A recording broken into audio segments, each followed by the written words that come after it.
What's going on, everybody? It's Ryan here, and today is a Monday morning, and I'm going to make a video about some business advice about specifically being intimidated. There's one thing for sure when it comes to negotiation is that when you want something more than the employer give it to you, or when you want the business more than they're willing to sell it to you, it puts you at a disadvantage. All success that all success is directly proportionate to how much inversely, this is a fucking terrible life. But anyways, the less intimidating successful you'll become. You know, it's not much different than relationships, or like picking up on the opposite relationships. The more you need it, the more you smell of desperation, even a little hint, puts you at a disadvantage. So what you have to do when it comes to getting what you want out of life, out of business, out of transactions, is that you have to not be intimidated.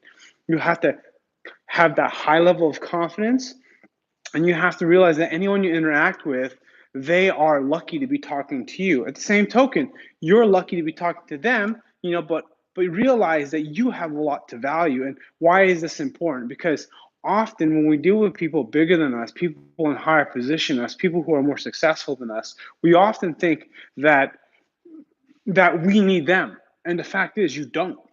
And this is hard. This is a hard thing to do because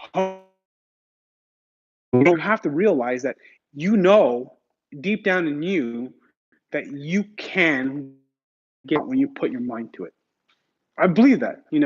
It's not always easy to get yourself in that state of mind, but when you're there and you want to win, you're going to win. So when you negotiate, when you're trying to get an increased pay, when you're trying to get a business deal, it can't be a pussy, right? You have to be reasonable. That doesn't mean be unreasonable, but what it does mean is it means you have to not let the other person. You have to have that confidence. You have to have that, like, I don't need you, but I like being around you. That's the sort of the vibe that you want to give, because it is to their benefit for you to work with them. If you remember that, you will basically be able to get whatever you want. You give, you give, you give. When it comes to actual times to do business and talk numbers, you realize that, hey, look, I'm offering this, right? And this applies to selling through email. It applies to selling in person. You can't sell from your heels. You can't be desperate. There's more on this topic I'll talk about, but if you leave a comment, I'll make a video for you. I'll make a video about your question. Do some cardio before I go to work. See you later.